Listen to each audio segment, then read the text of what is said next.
Hello friends, आप सब कैसे हो? आई होप आप अच्छे होगे। आज हम आपके लिए लेके आए हैं UPSC mains GS paper third. GS paper third की यूनिट है हमारी 10th, निवेश मॉडल, इन्वेस्टमेंट मॉडल।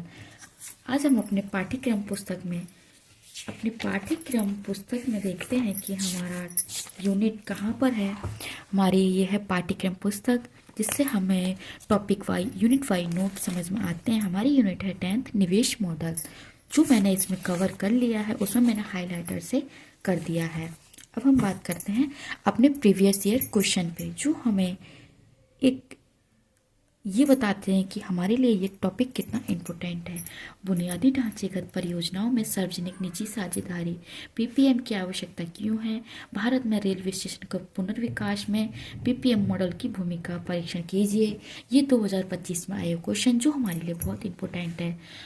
तीव्रतर एवं समावेशी के लिए अधिकार अवसंरचना में निवेश आवश्यकता है, भारतीय अनुभव के परिप्रेक्ष्य में विवेचना कीजिए। ये 2021 और 22 दोनों में साल एक साल के अंदर दूसरे साल में भी देखने को मिला है। ये हमारे लिए इम्पोर्टेंट है। अब हम बात करते हैं निवेश मॉडल। हम निवेश मॉडल की जो डेफिनेशन है हम आपको 2 से 3 लाइन में समझाने की कोशिश करेंगे।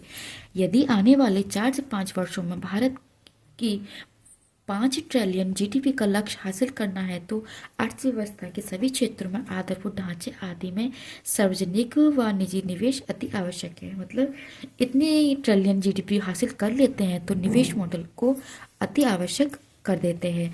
भारत निवेश दर 2022 में जीडीपी का 30%, चीन पर 42% हुआ था। निवेश दर हुई थी, मतलब निवेश उत्पादन क्षमता अधिक और मांग भी अधिक है। नियोजन प्लानिंग प्रक्रिया में अपनाए जाने वाले प्रमुख मॉडल कौन कौन से हैं? हाइड्रन, डोमर एवं समृद्धि मॉडल। आर्थिक समृद्धि, बचत का स्तर व निवेश की उत्पादकता। अब हम बात करते हैं H D model. H D model क्या है? हाइड्रन, डोमर, संवर्धन मॉडल। ये हमने एच डी मॉडल को शॉर्ट फॉर्म में लिखा है। बचत से निवेश, निवेश से पूंजी निर्माण और पूंजी निर्माण से अर्थव्यवस्था अधिक। अब हम बात करते हैं टू द पॉइंट। आर्थिक समृद्धि दर निवेश व पूंजी उत्पादन अनुपात पर निर्भर करती है। Capital output return.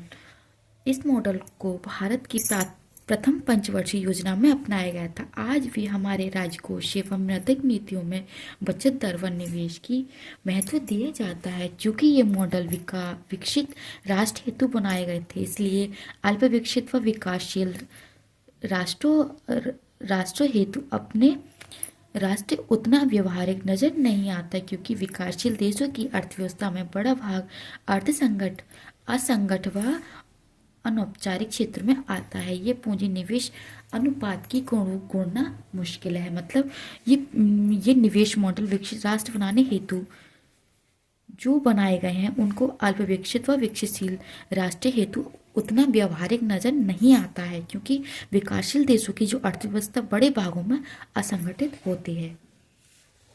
अब हम बात करते हैं महालैनोवेशी मॉडल। महालैनोवेशी मॉडल मतलब दूसरी पंचवर्षीय योजना में आया था। निवेश बाहरी उद्योग में और पूंजी निर्माण, बचत, निवेश, पूंजीगत उत्पादन और आर्थिक समृद्धि में वृद्धि हुई थी। आधारभूत ढांचे संबंधित निवेश मॉडल मतलब जो आधारभूत हमें ज़्यादा से ज़्यादा जरूरत होती है उन ढांचों से संबंधित मॉडल का प्रारंभ हुआ था। अवसंरचना विकास और आर्थिक विकास, आर्थिक समृद्धि का आदान प्रदान। भारत में 2019 से 2023 में आधारभूत ढांचे निवेश लक्ष्य ट्रिलियन 1 से 4 ट्रिलियन का हुआ था और वर्तमान में आधारभूत ढांचे निवेश जीडीपी का 4% है। अब हम बात करते हैं राष्ट्रीय अवसंरचना पाइपलाइन 2025, मतलब 2025 तक कितना कितना निवेश किया गया है।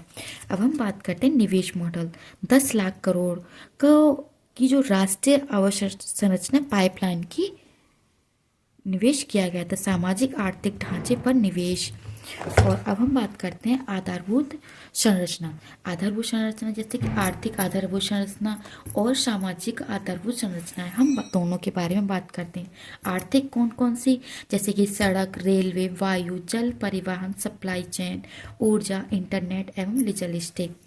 और हम भारतीय सामाजिक के बारे में बात करेंगे, शिक्षा, स्वास्थ्य, सिंचाई, पेयजल, खेलकूद मैदान। वेस्ट बंगाल सामाजिक आर्थिक आधारभूत ढांचे निवेश सतत आर्थिक समृद्धि प्लस सतत समावेशी विकास उच्च देखने को मिला है। SDG लक्ष्य 9 आधारभूत ढांचे में आते हैं।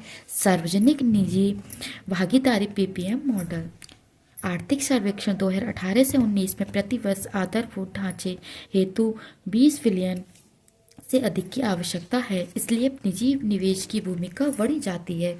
मतलब हमारे आर्थिक सर्वे में 2018 से 19 में इन ढांचों को 200 मिलियन की अधिक आवश्यकता देखने को मिली है। PPM मॉडल से तात्पर्य निजी क्षेत्र का सरकार के साथ एक अनुबंध के माध्यम से परियोजनाओं के निर्माण व संचालन में निवेश से है। मतलब जो हमारा मॉडल है इसका तात्पर्य सरकार के एक अनुबंधन मॉडल से परियोजनाओं के निर्माण से है। अब हम बात करते हैं PPM मॉडल के लाभ।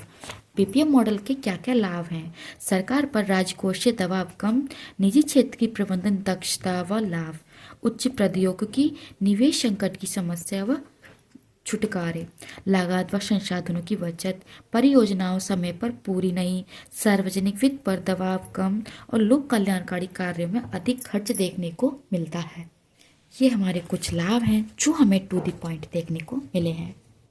अब हम बात करते हैं PPM मॉडल की उप मॉडल। उप मॉडल कौन से? Design and buildings. Design and buildings के बारे में बात करें। निजी क्षेत्र, डिजाइन व निर्माण, मतलब निजी क्षेत्र में डिजाइन और निर्माण में किया जाता है। सरकार स्वामित्व संचालन। और दूसरा है डिजाइन बिल्डिंग्स ऑपरेटर। ऑपरेटर मतलब निजी क्षेत्र, डिजाइन व निर्माण सरकार को सौंपना। प्रयुक्त शुल्कों के माध्यम से लागत पर वसूली देना निजी क्षेत्र में और लीज पर पुनः। VOT बिल्डिंग्स ऑपरेटिव ट्रांसपोर्ट, निजी क्षेत्रों में निर्माण निश्चित समय में लागत वसूल तक संचालन और सरकार को सौंपना व स्वामित्व। एग्जाम्पल जैसे कि भारत में राजमार्ग निर्माण, टोल टैक्स, PPM मॉडल आदि देखने को मिलती है, जैसे बिल्डर्स ऑपरेटिव ट्रांसफर कहते हैं। SPV स्पेशल पर्पस वेहिकल, एक विशेष कंपनी का गठन जो योजना निर्माण, अनुबंधन व संचालन व स्वामित्व है। VGF वैल्यूएटिव गैप फ्लडिंग, ऐसी परियोजना जहां पर निजी क्षेत्र का ज़्यादा उत्साह नजर नहीं आता। ऐसी परियोजनाओं में सरकार निजी क्षेत्र को 20% तक अनुदान प्रदान करती है। मतलब अब हम बात करते हैं HAM हाइब्रिड एन्यूट मॉडल, मतलब हाइब्रिड वार्षिकी मॉडल। निजी डिजाइन, निर्माण व रख रखाव योजनाओं लागत का 60% निवेश किया जाता है। हाइब्रिड और वार्षिकी मॉडल में सरकारी सार्वजनिक का 40% की निवेश किया जाता है। अब हम बात करते हैं निजी निवेश को सरकार द्वारा 15 से 20 वर्षों में पुनः लौटाना पड़ता है। भूमि अधिग्रहण, पर्यावरण संबंधी मुद्दों का संबंध सरकार द्वारा करते हैं। प्रयुक्त शुल्क की वसूली सरकार द्वारा होती है। विदेशी निवेश के मॉडल के बारे में बात करते हैं। विकासशील देश अपर्याप्त घरेलू पूंजी, विदेशी निवेश के साथ तकनीकी आगमन एवं प्रबंधन अधिमिति कौशल। अब हम बात करते हैं विदेशी निवेश में कौन कौन से निवेश किए जाते हैं। प्रत्यक्ष निवेश एवं पोर्टफोलियो निवेश। विदेशी निवेश के बारे में बात करेंगे। विदेशी कंपनियां नागरिकों द्वारा हमारे देश की कंपनियों में हिस्सेदारी खरीदना, मतलब जो विदेशी कंपनियां होते हैं नागरिकों को हमारे देश की कंपनियों से खरीदते हैं। FDI निवेश के साथ तकनीकी कौशल प्रबंधन, स्थायी प्रकृति और 100% FDI अनुमति प्राप्त क्षेत्र कृषि खनन मीडिया द्वारा प्रत्यक्ष निवेश करते हैं। अब हम बात करते हैं पोर्टफोलियो निवेश। विदेशी संस्थाओं निवेशकों द्वारा भारतीय शेयर बाजार आदि में निवेश, अस्थायी प्रकृति। फ्रेंड्स, आप सभी को नोट्स कैसे लगे कमेंट सेक्शन में बताना एंड वीडियो को ज़्यादा से ज़्यादा लाइक करना, शेयर करना एंड सब्सक्राइब करना ना भूलें। और कमेंट सेक्शन में ये भी बताना कि आपके लिए ये वीडियो कितनी हेल्पफुल होती है।